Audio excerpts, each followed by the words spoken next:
Marami mga posibleng mga dahilan kung bakit tayo inuubo tuwing umaga. Maaaring short-term o long-term na problema na ito sa ating baga. Ano-ano ang mga sakit na posibleng nagdulot ng ubo tuwing umaga? Acute bronchitis. Ito ang pinakamadalas na rason ng pagkakaroon ng productive cough o ubong may plema na lumalala tuwing umaga.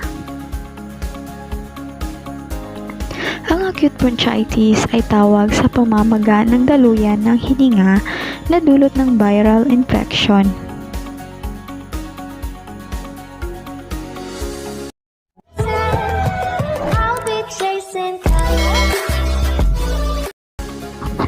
Ang impeksyon ay nakakaapekto sa daluyan ng hangin kaya nagkakaroon ng maraming plema.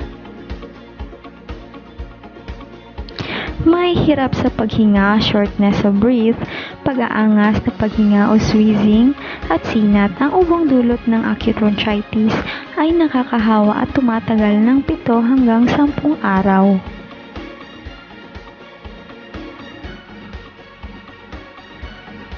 Ito ay uri ng pamamaga sa baga na dulot ng bakterya at virus.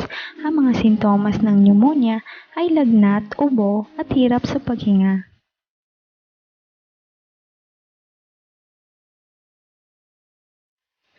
Ang chronic obstructive pulmonary disease ay isang incurable disease o hindi gumagaling na sakit kung saan nagkakaroon ng blockage o harang sa daluyan ng hininga. Ang sakit na ito ay nagdudulot ng pagkasira ng ating air sacs, pamamaga ng daluyan ng hininga, at pag-produce ng maraming plema sa katawan. Ang COPD ay nagmumula sa matagal na paninigarilyo, kaya naman ang unang sintomas nito ay ang tinatawag na smoker's cough o matinding pag-ubo na hindi mawala-wala.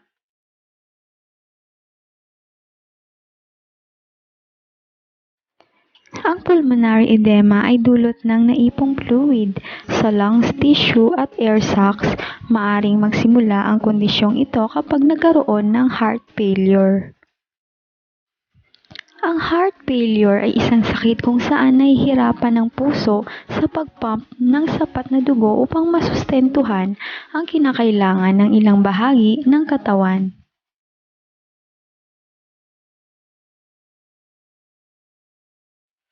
Dahil posibleng magdulot ng pulmonary edema ang heart failure, ilan sa mga sintomas nito ay ang kakulangan sa paghinga at productive cough na nakakagambala.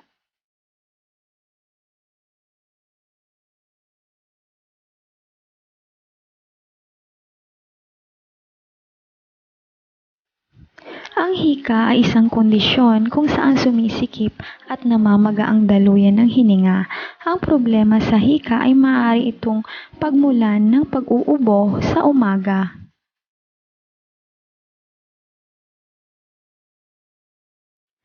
Ang madalas na non-productive cough o dry cough, lalo na kung may uri ng asthma, ay ang cough variant asthma o CVA.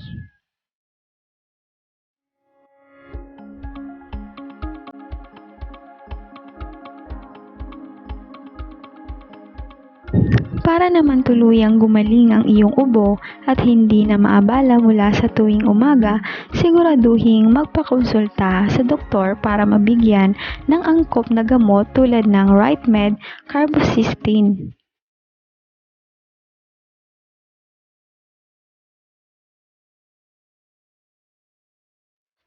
Huwag kalimutan na uminom ng maraming tubig at magpahinga para matulungan ang katawan na makarecover.